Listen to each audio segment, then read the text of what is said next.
Whenever Richardson steps onto the track, expectations are extraordinarily high. Running slightly above 11 seconds may still be world-class, but for her, it immediately sparks debate. Questions quickly emerged across the athletics community. Was the injury still affecting her? Had the competition finally caught up? Could she still dominate on the biggest stages? Then another distraction arrived. During the summer, media attention intensified following an airport incident involving Christian Coleman. Although the situation was unrelated to competition and had nothing to do with doping allegations, the story spread rapidly across social media. As often happens in modern sports, speculation expanded far beyond the facts. Richardson's name was repeatedly pulled into discussions despite having no direct involvement. Television analysts debated potential distractions. Social media users created endless theories. Every interview and every public appearance became an opportunity for questions unrelated to racing. Instead of responding publicly, Richardson chose a different approach. She stepped away from the spotlight. Interviews became less frequent. Public appearances became rare. The focus shifted entirely toward recovery and preparation.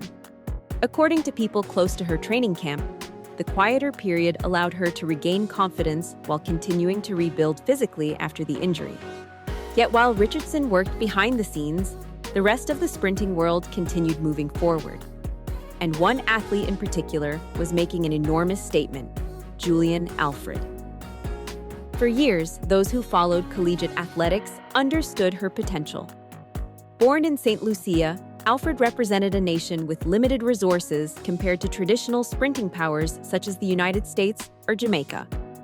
But what she lacked in infrastructure, she compensated for through discipline, consistency, and relentless dedication. Her development at the University of Texas transformed her into one of the most complete sprinters in the world. Coaches praised her professionalism. Teammates admired her work ethic. Analysts frequently highlighted her technical precision. Everything about Alfred's sprinting appeared efficient. Her block starts were explosive. Her acceleration phase was smooth. Her transition into maximum velocity looked effortless. Unlike athletes who rely heavily on raw talent, Alfred built her success through mastering every technical detail of the event. And that attention to detail was about to change women's sprinting forever. The moment that truly transformed Julian Alfred's career came at the 2024 Olympic Games in Paris. Heading into the women's 100-meter final, much of the attention focused on Sha'Carri Richardson. The American superstar entered the competition as one of the favorites for gold, and many expected the race to become another defining chapter in her remarkable story. Instead, it became Alfred's masterpiece.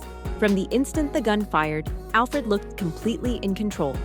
She exploded from the blocks with exceptional precision, built momentum through the drive phase, and maintained her form perfectly throughout the race. By the time the athletes crossed the finish line, history had been made. Alfred captured Olympic gold in 10.72 seconds.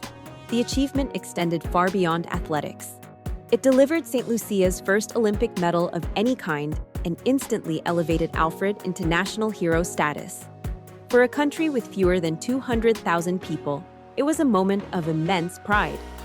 Richardson earned silver, an impressive result by any standard, but the outcome changed the conversation surrounding women's sprinting. Suddenly, Alfred was no longer viewed as a promising challenger. She was the athlete everyone else needed to beat. The 2025 season only reinforced that perception. While Richardson battled injuries and attempted to regain her best form, Alfred continued producing elite performances with remarkable consistency. She rarely delivered dramatic post-race celebrations or generated major headlines away from competition. Instead, she simply kept winning.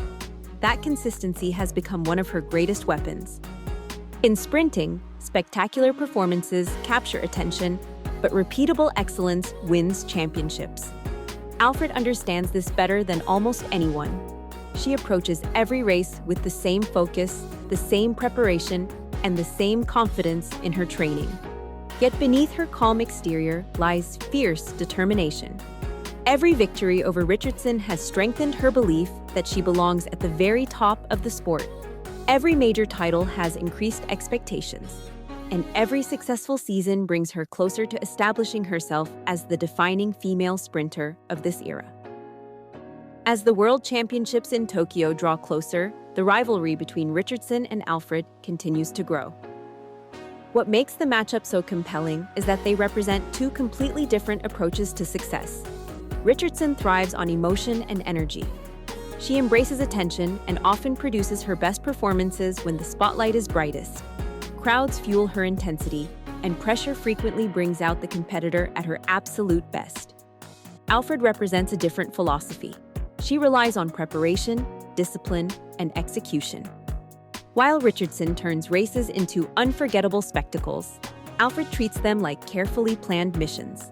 Every movement is controlled. Every phase of the race is calculated. When Richardson executes a strong start and unleashes her trademark finishing speed, she remains one of the most dangerous athletes in the world. When Alfred delivers her usual technical precision, she appears nearly unbeatable. Tokyo may provide the most important chapter yet. For Richardson, victory would completely reshape the narrative surrounding her season. The injury struggles would become a story of perseverance. The criticism would disappear. She would once again stand atop the sprinting world and remind everyone why she remains one of the sport's biggest stars. A defeat, however, would raise difficult questions about whether a new hierarchy has emerged. For Alfred, the stakes are different. She is not seeking redemption, she is seeking confirmation. Olympic gold announced her arrival. A world championship title would confirm her dominance and strengthen her claim as the leading female sprinter of her generation. When the athletes settle into their starting blocks and the stadium falls silent, every prediction will disappear. Every headline will become irrelevant. Every debate will be forgotten. There will be no excuses, no second chances, only 10 seconds that can change everything. Two extraordinary athletes, one championship, one crown. And when the gun finally fires, the fastest woman in the world will be decided not by reputation, not by past achievements, but by pure execution on the biggest stage imaginable.